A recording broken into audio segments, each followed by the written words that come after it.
Oh my god, I'm so white. I'm just kidding. I don't talk like that. I'm not Iggy Azalea.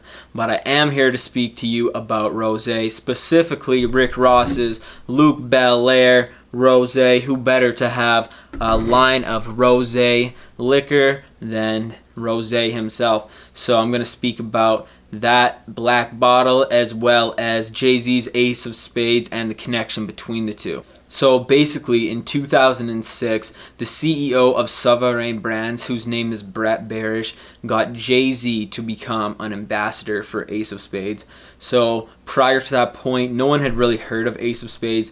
It wasn't really on the market. It wasn't a popular champagne at all. But then it started popping up in all of Jay-Z's videos. You know, he started referencing it in a lot of his songs. He turned this champagne that was virtually unheard of overnight into the champagne that everybody wants to drink when they're at the club. It actually only costs $13 to manufacture Ace of Spades, and then it retails for, you know, a shit ton of money, probably like $250. I've seen it in the store for over $300, and I know when you're at the club and bottle service, it's even more expensive. So obviously he's making some pretty good profit margins on those bottles there.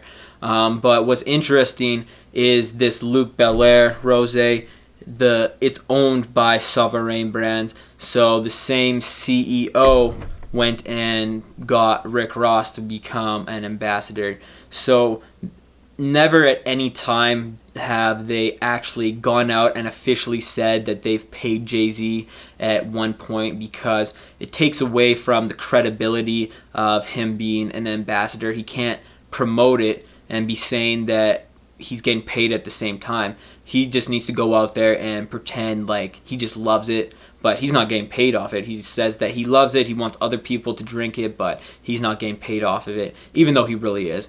I mean, well, Jay-Z owns Ace of Spades now, so he obviously is now, but prior to that, it wasn't public that he was getting any monetary compensation for his endorsement in the Ace of Spades. The same situation has occurred with Rick Ross now.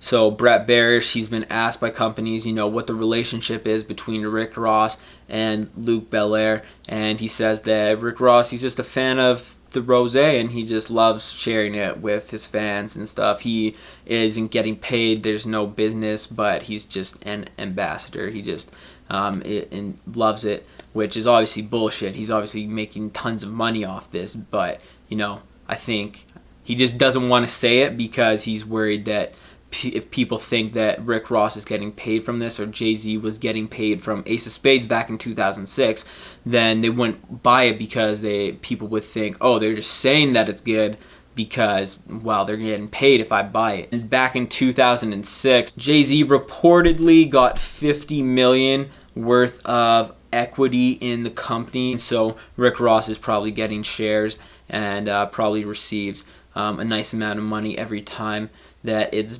bought. So the bottle itself, it's nice. The thing is, with the Ace of Spades, it's really known for its design. It has like a really sleek design, the gold bottle, right? And now with this, they're doing the black bottle boys, you know? That's what they're trying to do, the black bottle girls.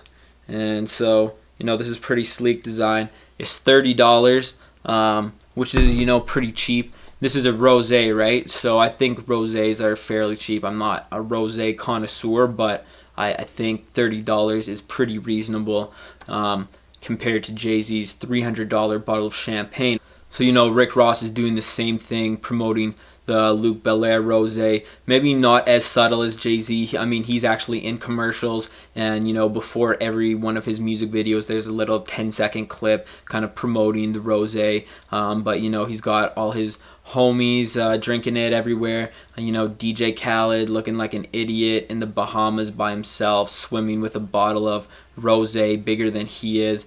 But, you know, there's also a lot of good partnerships. I know Floyd Mayweather is a black bottle boy, or whatever that means. So, you know, another big endorsement from a huge celebrity. You know, just making those kind of partnerships, it all adds up. So a fan of Floyd Mayweather might want to drink it now because he's a black bottle boy. So it's not just the CEO of Sovereign Brands that's understanding how influential hip-hop artists are. You know, there's a lot of other companies, you know, Diddy and Ciroc, the Jim Beam Group, they got 50 now with the F in vodka.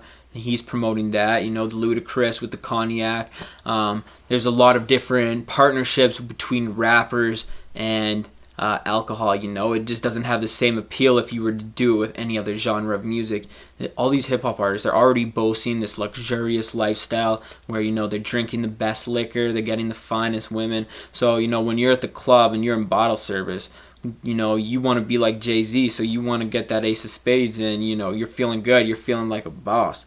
But if Taylor Swift were to endorse Ace of Spades, are you going to be drinking that in bottle service? Probably not. That doesn't make sense. But it makes sense to do a partnership with one of these hip-hop artists who got the mink coat on, got the big chain on, they're feeling good, they're looking good, they're boss. So essentially, these liquor companies are taking a product and they don't even need to be good. There could be better tasting liquor out there, but they have the marketing down. They have the sleek design, the black bottle or the gold bottle, and they have the right people promoting it. So with the good packaging and a Jay-Z endorsement or a Rick Ross endorsement, and all the promotion that they're doing, it's hard for that product not to be successful. They're turning something that's basic and making it into an exclusive product. It's not so much about what's in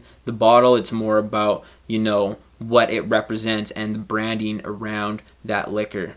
Alright, well, you know what? It is Saturday. I might go on the hunt for some red bones later, you know what I'm saying? Okay, so without further ado, I think I'm going to open this up. Haven't really had experience opening these before, so hopefully I don't fuck it up and embarrass myself, but guess we'll see how it goes. Should be pretty easy. Just twist this off.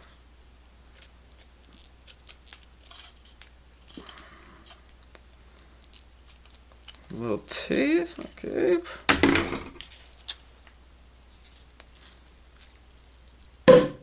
Woo! Perfect.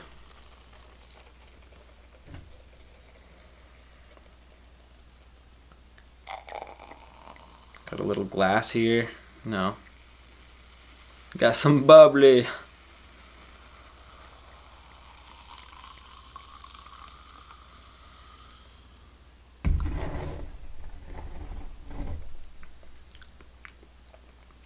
That's pretty good. I mean, I can't really say. I'm not a rosé connoisseur, but it tastes good to me. I'm going to drink this. Alright guys, so thank you for watching. Let me know your thoughts in the comments. Have you tried this yourself? Let me know what you think of it.